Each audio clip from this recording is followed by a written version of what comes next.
and observation cameras in the locations we've identified as problematic. We've increased uniform patrols, foot patrols, bike patrols, and we have overlapping patrols. And that's not in response to what's happened the last several days, but that's kind of static for us. Those things have already been in place continually. We have partnerships that we deployed resources from the Virginia State Police, our partners for the federal side of the house, FBI, DEA, HIDA, and the ATF. And we conduct regularly meetings with our staff, both our senior staff, our investigators, in speaking to the violent crime, the homicides, and look for strategies and ways we can be more effective with our investigations and our successful prosecutions of those crimes. But all that being said, we cannot predict when people are going to have impulsive acts of violence, or whether by arrangement or say coincidence, their paths will cross. So I'll speak just very briefly to the most recent incidents that we've had in the city of Hampton. First being on Friday, September 19th, which was a homicide along Coliseum Drive. It involved 3 victims, one of which was a homicide. And at least 2 of the people involved, 1 victim and 2 of the persons of interest, were known to each other before they came together that day. Subsequent to that, because of some sort of debt or some sort of previous dispute, they came in contact, there was a violent act, and then, of course, there was the homicide. Again, we have 2 people of interest that we are currently continuing the investigation. And then on Saturday, September 20th, there was a homicide on Westbriar Drive. That was domestic related. 2 parties residing in the same home had a pre-existing conflict, resulting in a violent act which resulted in a homicide. And then on Wednesday, September 24th, at the corner of Fox Hill Road and Mercury Boulevard, 2 subjects, again, known to each other, chose to meet at a location. For whatever reason, there was a conflict. That conflict resulted in an exchange of gunfire, and subsequent, one of the parties passed away. And then just yesterday, we had a juvenile who had a previous issue, and he was the victim of a non-life-threatening gunshot wound. But I say all that to say that, again, in these instances, the parties were known to each other. There was no real way to predict where they were or how they were going to come together. And subsequent to whatever existing relationships or conflicts they had, there was a result in some sort of violent act. We're moving forward with identifying all the parties that are responsible. I am confident that they will, in fact, be criminally charged for those offenses. And I'm equally confident that our Commonwealth Attorney will help us with the prosecution of those individuals. And essentially, that's all I have from the perspective of the Hampton Police Division, that I'm comfortable and confident that we will remain diligent, we will remain successful in mitigating violent crime, and those that choose to, I guess, act irrationally and lack impulse control will continue to be pursued, but unfortunately continue to be a problem, and we'll do what we need to do to engage our communities to help identify the locations that are problematic, be proactive in those locations, and again, seek the assistance of our community partners to, again, address the quality of life within the city. Mayor? Good. Thank you, Chief Wideman, and thank you all for being here today. But I appreciate that update, and thank you for everything that you do and your officers also do to keep our city safe, not just in moments like this, but every day of the year. So Chief Wideman just explained to you that the steps that Hampton Police Division is taking here, and I will assure you that the City Council and the City Manager's Office are doing absolutely everything we can to give our law enforcement officers the resources and support they need to do the vital job that they do in our community. The safety and well-being of residents is always our top priority, and we're committed to that. Something that I know will help, and that is a new neighborhood resource center that will be opening in this winter off of Rip Rap Road, making use of a federal grant that we received for the purpose of youth violence prevention. We would all like to live in a community where violence never occurs, but that's not realistic. Our police division has done a great job in recent years using data-driven practices to identify and patrol hotspots where violence is more likely to happen, but that is not a perfect system. Our police force have all the data that they need, and they can have all the resources and staffing they need, but one thing that they can't have is a crystal ball that tells them when and where 2 angry people are going to solve an argument with a handgun or a knife. But we're doing everything we can to anticipate violent crime and stop it from happening. And we want to reduce violent crime, but we want to make it disappear in our community. But we know that that's a tough job. But for obvious reasons, anytime we see a violent crime, it raises concerns. And the chief just shared a number of those that have occurred over the last week or so. It's a big concern of ours, and not just because I'm the mayor, but because I'm a proud resident of Hampton, that I'm concerned about violent crime in our community. And I'm concerned for every visitor and every person who lives here. Hampton is a safe place to live, work, and raise your kids. We know that most gun violence, as the chief mentioned, is not random, that most shootings that occur between people who know each other, and not all, but most, they do occur for that reason. And I want our residents to feel safe here, and I think they should feel safe here. But we've seen some recent acts of violence that need to be addressed. And no matter what we cite about our crime statistics and what they mean, the fact is people don't feel safe. And when they don't, it has a serious impact on our community. Violence, or even the perception of violence, needs to be addressed. And I will say this again, that the police and the city are doing everything that we can. And we're calling on our community to help us, to work together with us. Citizen engagement plays a key role in preventing gun violence. And you know, Hampton is known for community engagement because we engage our community and our community partners and the nonprofits in our community to solve a number of problems that exist here. And we've been working together well for many years. But the biggest thing, and that is that old saying, and that is if you see something, say something. And that's the truth before the fact and after the fact. And if you know someone who is in a conflict that seems like it might turn violent, or if you have information regarding a violent incident that already happened, don't keep that information to yourself. If you want to report it anonymously, you can do that by calling 888-LOCK-YOU-UP. You've heard that before. Or use the tip line, p3tips.com. And if you can always call 911 or call our police division at 757-727-6111. But however you choose to do it, please, if you have information that can stop violent crime in our community, please let us know. Now, if you're a legal or licensed gun owner in our community or anywhere, any community in the Hampton Roads, please be vigilant and responsible. If you leave your gun in your vehicle, be sure that that vehicle is locked. If you keep your gun in your home, have it in a safe, secure place. If your gun is stolen or missing, report it right away.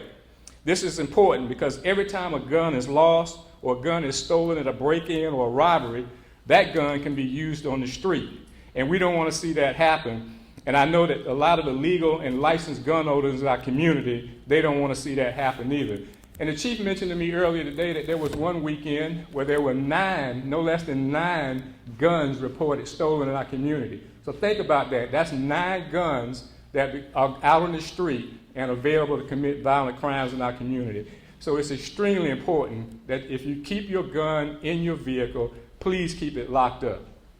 Now, we need more neighborhood watch groups in our community because that is a great way that residents can be proactive about their own neighborhoods. And we know that it's effective. We have many of them already. But if your neighborhood has an organized watch program, I encourage you to participate in it. And if your neighborhood doesn't have one, I encourage you to contact the Hampton Police Division and get one organized. Violence is an issue that affects the entire community, and our entire community can play a role in preventing it. And we are here together, and I know that Hampton residents feel they want value, they want safety just as much as we do. And if we all work together, we can ensure that our neighborhoods, our business districts, and our streets are safe from everyone. Thank you.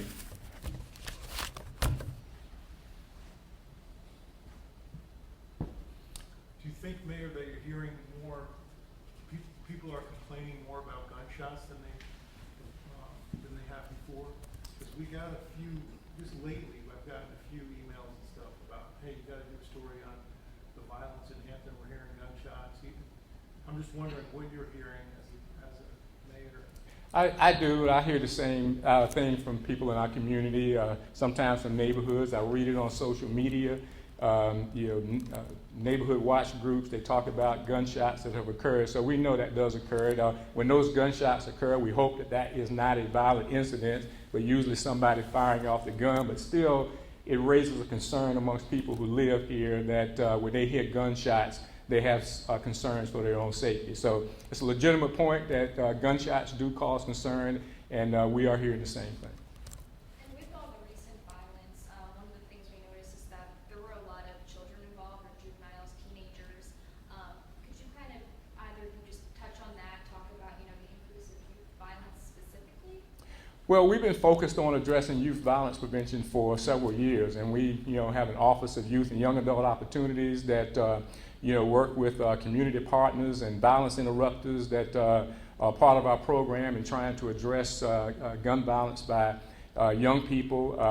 Certainly many young people in our community are coming in contact with the wrong individuals, getting involved in the wrong situations, but we believe the programs that we have in place have been effective at reducing gun violence among young people. So we have the data to support that. But what we're seeing now is gun violence amongst other age groups that are more difficult to identify and have intervention programs for those. But to answer your question, yes, youth violence prevention, or crime, I should say, committed by young people in our community is a concern of ours, but we think we have some great programs in place to keep it at the lowest level possible. Any special concerns about the downtown area? Yes, we've had some violent crime issues, gun violence issues, in the downtown area recently that have been of concern. I know that our police division is doing more with patrols. We're working together with some state agencies to address those places where those violent crimes have occurred. But yes, in our downtown area where we're inviting people to come and enjoy our restaurants and our waterfront, it's always a concern when we have violent crime that gives the perception that downtown is not safe. And we're working, hand in hand with law enforcement and making sure that they're working with the local business owners to try to address crime, especially when we learn about it. But we want people to be proactive and try to provide information that allows us to get ahead of it when possible. And so, Chief, two questions that I had about people have raised concerns about shortages, manpower shortages around the state for police. Is that a struggle for you right now, or do you have staffing that you need right now? It's a struggle for everyone, but I'm real pleased about the recruiting efforts of our staff. We have regular constructed meetings for the sole purpose of our recruiting efforts, and we're doing some unique hybrid programs to try to solicit already certified officers as well as new people looking to come into the profession of law enforcement. But the officers we have are very talented, and they do so much that we're taking advantage of technology to fill in the gaps we have of personnel. So it isn't a personal concern or agency concern, but of course more is always better. How many vacancies would you have right now? We're supposed to have 315. I believe we are operational at 218, and with our two current in the academy, which is 35, you got to do some math for me. So whatever that comes around to, what are we at, 30-ish? So what you said, 315 is the total? 315 is what we're authorized. And you only have 215? And we're operational at around 218, and we have a class of academy class right now of 20 in the one class and 10 in the other. So 35 in the academy. So like 235? Something that sort, yeah. Would you say that you've noticed that more of the crime recently has been youth crime? Is that something you guys are seeing an uptick of? Honestly, no, I wouldn't say it's youth crime. For the violent crime, the demographic has actually shifted to a more adult age group. So I think the programs that we have is actually helping and doing what it is intended to do as it relates to the youth. We have a very robust school resource office program. Again, with the youth and young adults program, that's proved to be very effective. So a lot of the most recent encounters that we're having, both as victim and or suspects, has been people of an older demographic. Do you feel, Chief, that you have the tools with the changes in the General Assembly in the last several years? Do you have the tools you need to pull cars over and confiscate the guns that you could before? Or is that still never been a problem because we're robust in our efforts, and so we make the adaptation. We have a partnership right now with the Virginia State Police with the Bow Blue Line, and so essentially with that, we're able to still be very effective with our street interdiction and our using traffic enforcement to get drugs and guns off the street, and that's proven to be very beneficial to us. And again, it's nothing, we can't let anything such as some new legislation or things of that sort to stand in the way of being effective and proactive. So it's not a hurdle for us, it's just an adaptation that we have to make. For the crime that you listed from this past week, were any of those crimes that involve a gun that was stolen from a car, do you know at this point? I wouldn't have the specifics in that way, but 2 of the offenses involved edged weapons, so no firearm was involved in those. The ones that I mentioned, the only firearm involved was at Fox Hill and Mercury. But there's no word yet if that was stolen or. Not just yet. Yeah, that was just the other day. And is there any info more on? There was a officer shot a person doing a robbery on Yes. Sunday. Yes. Is that person who was shot? Is there an update on their condition at all, and with the officer, are they on leave right now? It wasn't a fatal wound, and he is an in-custody inmate for his decisions that very morning. It's my opinion, because it's still pending the Commonwealth's final disposition. The officer did an outstanding job of being in the right place at the right time. And unfortunately for a suspect, his poor decisions resulted in him engaging an officer, and he's subsequently in the hospital. At this point, he is on administrative leave, which is the protocol that we typically use. And so we'll just wait till that's finally concluded. The investigation is still ongoing, and it needs a final review by the Commonwealth. So you said what did you say about an inmate? He's an inmate that's in the hospital. Oh, okay, so you guys are watching him. Yes, he was armed, he presented a threat, he was shot. He's in the hospital. Is he Poor expected choices. to recover? Sir, Is he expected to recover? if he's lucky, yes, sir. Do you anticipate an arrest in the Coliseum stabbing? Absolutely. We have persons of interest identified in all the recent acts of violence. And historically, we've been very successful in identifying the persons responsible for violent acts and then being successful in charging and prosecuting those individuals. And again, to I guess, the benefit in our favor is those that perpetrate these acts and the victims of those acts tend to have a relationship, which makes it I guess, to our benefit and a little easier for us to identify them, because we just establish and identify what that relationship is, and so then we have a suspect pool to pursue. Could you say all of the parties involved there, were they all concert goers, or were they there for the concert, or were they? The exact roles and purpose there, I'm not clear on, because I wasn't the case investigator for it. But they knew each other? It was They knew each other prior to that day's events. But he's saying, did they attend the concert that night? I honestly don't know. I don't know if they were ticket holders, if that is the question. Oh.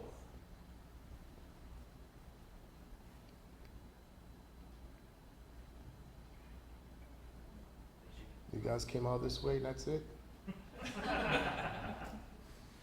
Come on, Peter. You got one more in you.